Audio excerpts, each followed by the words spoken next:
Mesdames, Messieurs, bonsoir. Bienvenue dans ce journal. Aujourd'hui, nous sommes le 17 décembre 2024 et c'est la journée du café.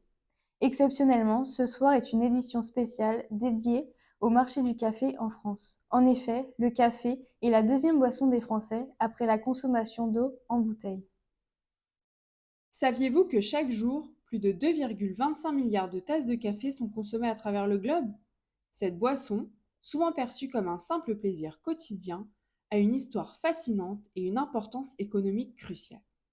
Découvert au IXe siècle en Éthiopie, le café a parcouru un long chemin avant de devenir un incontournable mondial. En France, il arrive au XVIIe siècle et aujourd'hui, le pays figure parmi les 10 premiers contributeurs au chiffre d'affaires mondial de l'industrie du café. Le café est un pilier économique. Il représente la deuxième matière première échangée dans le monde après le pétrole, avec une valeur de marché estimée à plus de 100 milliards de dollars par an. En France, environ 7 milliards d'euros sont dépensés dans ce secteur entre importation, torréfaction et consommation. Avec une consommation annuelle moyenne de 8 kg par habitant, les Français se positionnent dans la moyenne européenne, loin derrière les Finlandais, qui restent les plus grands amateurs avec près de 12 kg par personne. Direction Nantes, nous allons découvrir les secrets de la torréfaction du café. Notre journaliste s'est rendu à la brûlerie, située au 24 rue de la Marne, pour nous faire partager cet art parfumé et délicat. Reportage signé Anna Chaët. Une odeur envoûtante s'échappe en plein cœur de Nantes, révélant les secrets d'une transformation fascinante, celle des grains de café vert qui deviennent les arômes irrésistibles que nous apprécions tant. Tout commence ici avec ces sacs de café vert, soigneusement importés de régions lointaines comme l'Inde, le Guatemala ou encore la Colombie. Ces grains voyagent par divers moyens, parfois en cargo, parfois à bord de voiliers. Leur provenance varie, certains sont achetés auprès de grands importateurs internationaux, d'autres via des acteurs français renommés comme Belco, Langlois ou encore Jobin. Et parfois, le café arrive directement des producteurs eux-mêmes. Mais cette dernière option, bien que séduisante, reste un défi logistique majeur, nécessitant des efforts considérables pour être mis en œuvre. À ce stade, les grains sont encore crus, sans saveur prononcée ni arôme. C'est ici que le savoir-faire du torréfacteur entre en jeu. Ils sont versés dans cette machine à torréfier, une sorte de grand tambour chauffé. La température est soigneusement réglée autour de 200 à 240 degrés et le temps de torréfaction peut varier entre 10 et 20 minutes selon le profil recherché. Pendant la torréfaction, les grains passent par plusieurs étapes. Ils commencent à brunir, libérant des huiles essentielles et développant leur arôme. Vous pouvez également entendre un léger craquement qui marque le début du développement des saveurs. Et voilà le résultat final, un café fraîchement torréfié, prêt à être moulu et dégusté. Cela nous donne envie de savourer une bonne tasse de café. Une belle manière de rappeler que derrière chaque gorgée, il y a un savoir-faire et une passion. Mais aujourd'hui, le marché du café est partagé entre la consommation de masse et le produit raffiné. Les torréfacteurs artisanaux jouent un rôle essentiel dans la mise en valeur du café de spécialité. Pendant ce temps, les grandes marques industrielles comme Nestlé, JDE ou Lavazza dominent les rayons des supermarchés. De leur côté, des enseignes comme Starbucks ou Columbus surfent sur la popularité croissante du café à emporter, devenu une véritable tendance urbaine et un symbole de mode. Anna, en direct des rayons de café, on imagine qu'il y a une grande variété de produits disponibles. Pouvez-vous nous expliquer comment cette offre reflète les différents acteurs du marché? Oui, bonjour Perrine. Ici dans les rayons de ce supermarché, nous retrouvons divers produits qui représentent les différents acteurs du même marché. Donc, prenons l'exemple des dosettes qui représentent 33% des parts de ce marché. Donc, nous retrouvons des groupes très connus comme Nestlé qui proposent des marques comme Dolce Gusto ou encore Nespresso et le groupe notamment JDE qui propose des marques comme Tassimo et L'Or. De l'autre côté, nous retrouvons des cafés moulus et torréfiés qui, eux, représentent 53% des parts de ce marché. Et enfin, les cafés solubles qui viennent de clôturer cette offre. Mais derrière ces produits bien connus, on trouve également des torréfacteurs locaux qui misent sur la qualité et la traçabilité, avec une attention particulière pour les cafés bio et équitables qui représentent 5% sur ce marché. On constate ces dernières années que les consommateurs recherchent de plus en plus des options responsables et artisanales. Le marché du café est aussi porté par des consommateurs aux attentes variées. En France, 8 personnes sur 10 se disent amateurs de café et près de 75% consomment leur café principalement au travail, popularisé par des enseignes comme Starbucks ou encore Columbus. Les profils des consommateurs restent très diversifiés. Nous retrouvons les routiniers qui préfèrent la praticité des dosettes ou encore les conscients qui privilégient des cafés équitables et bio. Et on retrouve également les experts qui privilégient des cafés plus haut de gamme. Et c'est dans cette optique-là que le rôle des torréfacteurs devient essentiel. Ils répondent à une demande de plus en plus exigeante sur la qualité et en traçabilité. Pour en savoir plus, nous retrouvons Chloé au Café d'Éric à Orléans qui a enquêté sur ce phénomène. Je me présente, je suis Eric Wilman Benchetrit, j'ai 51 ans. Je suis l'heureux fondateur des Cafés d'Eric. Donc je vais aborder maintenant les questions sur la demande. Donc est-ce que vous avez observé des changements dans les préférences des consommateurs au cours des dernières années? Voilà, complètement. Là, on est sur l'émergence de nouveaux consommateurs parce que maintenant les gens demandent de plus en plus d'avoir des cafés de spécialité, ils s'intéressent au goût de plus en plus et ils sont de plus en plus connaisseurs de cafés de spécialité. Et donc, il faut répondre à cette demande et c'est à nous de trouver les bonnes réponses pour la demande des consommateurs. Mais aussi, on les éduque à ça. Hein. On est en pleine formation, on éduque les gens. Quand les gens viennent à ma boutique, eh bien, je les éduque à travailler le palais, de goûter les cafés, d'aller chercher des notes organoleptiques qu'ils n'avaient pas forcément trouvées au démarrage, mais en les aidant, en leur donnant des outils, eh bien, ils les trouvent plus facilement. Et je pense aussi qu'il y a eu des changements, parce qu'au début on était surtout sur des cafetières où on mettait des grains moulus. Là il y a eu aussi l'émergence des cafetières à dosette. Est-ce qu'il y a eu aussi un changement sur ce point-là ou pas tellement? Alors, oui, complètement. Alors, en fait, il y a une révolution dans le café qui s'est faite avec les capsules. Ouais. On a permis aux gens de pouvoir avoir à la maison plusieurs cafés et facilement à utiliser en fait. C'est-à-dire à la dosette, vous appuyez sur un bouton et vous avez un café qui sort. Et les gens se sont aperçus qu'on pouvait boire des cafés complètement différents avec des notes organoleptiques différentes, oui, très facilement. Ouais. De là en fait est partie la nouvelle consommation du café et la nouvelle tendance, la nouvelle façon de boire du café. Et les constructeurs de machines, eux, se sont dit on peut aussi nous peut-être proposer autre chose. Et ils ont commencé à construire des machines, des robots café en fait, des machines à grains, on met le grain et ça moule tout seul. Et bien là on est en plein boom de ces nouveaux produits.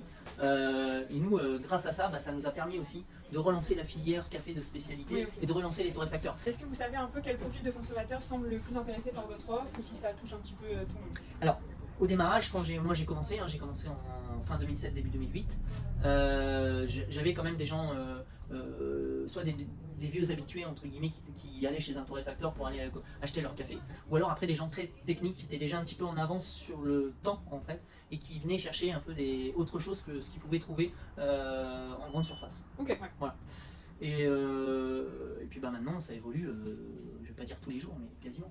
Est-ce que vous pensez que la demande de café de spécialité va continuer d'augmenter et quelle tendance vous pensez observer pour le futur? Alors moi j'y crois énormément. Hein. Nous notre seul problème c'est que ça continue à évoluer, ça évolue même très rapidement parce que les producteurs utilisent des nouvelles techniques de fermentation par exemple sur le café qui améliorent encore les notes et qui amènent encore un peu plus de sucrosité, qui va même toucher un nouveau public, pas forcément les gens qui aimaient vraiment le café, mais en goûtant ces cafés-là, ils vont être assez bluffés parce qu'on est vraiment plus du tout sur le côté amer comme on pouvait trouver auparavant dans les cafés. Donc on va aller de plus en plus sur ces notes-là en fait, de café de spécialité. Donc ça va aussi toucher un nouveau public. Mais je mets un mais parce que on a cette épée de Damoclès avec ce dérèglement climatique, encore une fois que je continue à dire, et ça freine un petit peu l'avancée de toutes les nouvelles techniques qui permettent de faire découvrir de plus en plus des cafés de spécialité aux gens. Comment les événements comme les fêtes de fin d'année par exemple, comme c'est le moment, ou encore les réseaux sociaux influencent la demande de vos produits? Alors, S'il y a une influence. ah, il y en a une, évidemment. En fait, maintenant, vous pouvez plus difficilement passer à côté. Même si moi, je suis. Alors, j'aimerais que même d'ailleurs mes collaborateurs soient un petit peu plus aguerris encore là-dessus ou qu'ils communiquent un peu plus. Moi, je suis un peu encore à l'ancienne école où j'ai un peu plus de mal. Ouais. Je le fais, hein, évidemment, mais. Bah, quand vous avez ouvert, je pense que les réseaux sociaux, c'était Bah, pas c'était encore encore dans les prémices même, c'est ça, hein, ouais. bien sûr. Mais c'est vrai que là, on est obligé d'y passer et j'ai envie de vous dire, en plus c'est un bel outil hein, parce que ça permet de communiquer facilement, de toucher énormément de gens, donc sur Insta, Facebook, TikTok. Bon, moi je suis un petit peu moins là-dessus, mais oui, avec tous les réseaux sociaux qu'on peut trouver aujourd'hui, je pense que de toute façon on est obligé d'y passer. Après, pour répondre à votre deuxième question qui était sur la fin d'année, Ouais, c'est ça, les fêtes de fin d'année, par exemple. les fêtes de fin d'année pour nous c'est un gros moment de notre chiffre d'affaires à l'année, donc c'est quelque chose qu'il ne faut pas louper. Mais derrière ce succès se cachent des défis majeurs: fluctuation des prix, impact des crises climatiques sur les récoltes et des enjeux sociaux pour les producteurs. Alors quels défis devront-ils relever les années à venir? Enfin, le plus consommé dans le monde, c'est l'Arabica et le Robusta. Le Robusta, comme le nom l'indique, c'est un café qui est un petit peu plus robuste, mais qui produit plus et qui est un petit peu plus résistant aux maladies, et puis plus facile aussi à récolter parce qu'il se récolte à plus basse altitude. En fait. Il arrive à produire avec des altitudes qui sont beaucoup plus basses que l'Arabica. L'inconvénient du Robusta, c'est que il est robuste, il est très caféiné et en fait il plaît moins aux gens. Donc il est essentiellement utilisé pour les industriels. Ah d'accord. Sauf que, donc je vais revenir au début, c'est que aujourd'hui, donc moi j'en utilise peu, mais ça me répercute la montée du Robusta parce qu'il y a eu un gros dérèglement climatique. Le plus gros producteur de Robusta au monde, c'est le Vietnam, et ils ont pris des ouragans sur ouragans et ça a détruit quasiment tout leur parc de caféiers. Donc ce qui a fait qu'il y a eu très peu de production de Robusta dans le monde. Donc, du coup, Et ça fait augmenter, ça fait flamber les prix du Robusta. Alors, encore une fois, vous dites, moi, comme j'en achète quasiment pas, pourquoi ça impacte sur moi? Eh bien, ce qui s'est passé, c'est que comme il n'y en avait plus et le prix a monté, eh bien, les industriels, eux, se sont dit, maintenant, on paye plus cher du Robusta que des Arabica, dits de commodité, mais pas de spécialité. Donc, par vase communicant, encore une fois, eh bien, ils ont rebasculé, ils ont commencé à acheter de l'Arabica, et au lieu du Robusta, parce qu'il était tellement cher que ça les intéressait plus, parce que eux, ce qu'ils cherchent avant tout, c'est pas le goût, c'est le profit. Donc, oui, c'est le moins cher, exactement. Et donc, du coup, ni le goût ni la qualité, c'est le profit. Eh bien, mais comme ils se sont dit, maintenant on arrive à avoir des Arabica de commodité au prix même un peu moins cher que du Robusta, et bien on va aller acheter de l'Arabica.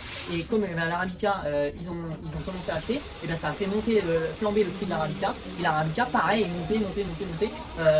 Et en fait, voilà, on est en ce moment sur des prix qu'on n'a quasiment jamais vus dans le café. Je voulais savoir comment réaliser les clients, est-ce qu'ils savent, est-ce qu'ils le constatent, est-ce qu'ils comprennent également ce changement?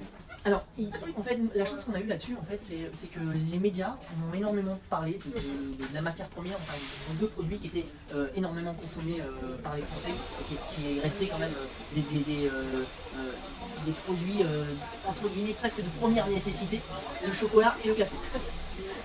Là, les médias nous ont aidés parce que pour le coup, en parlant des coûts et en expliquant pourquoi le prix avait tellement flambé, parce que là on n'était plus du tout sur un marché de spéculation, et bien ça a fait comprendre un petit peu aux gens. Justement, vous avez dit qu'il y avait des conditions climatiques pour le café. Oui. Et justement, est-ce que vous anticipez les variations de récolte et de qualité justement en fonction des saisons et de ces variations climatiques? Oui, là c'est un vrai sujet, un vrai problème aujourd'hui.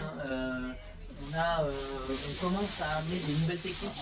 Il y a des choses qui sont assez simples à faire, comme ombrager les caféiers, amener de la polyculture sur les champs de caféiers, entre guillemets, c'est-à-dire mettre des arbres fruitiers entre des caféiers, ça peut aider aussi. Ça permettra de lutter et de repousser un petit peu l'échéance d'avoir de moins en moins de café. Concernant l'impact des crises, j'aimerais savoir comment les crises récentes, donc j'ai mis par exemple l'inflation ou la crise sanitaire comme le Covid, ont-elles impacté le marché du café et votre activité également en particulier? Pour la crise du Covid, j'ai envie de vous dire, nous a impacté tout de suite, très fortement.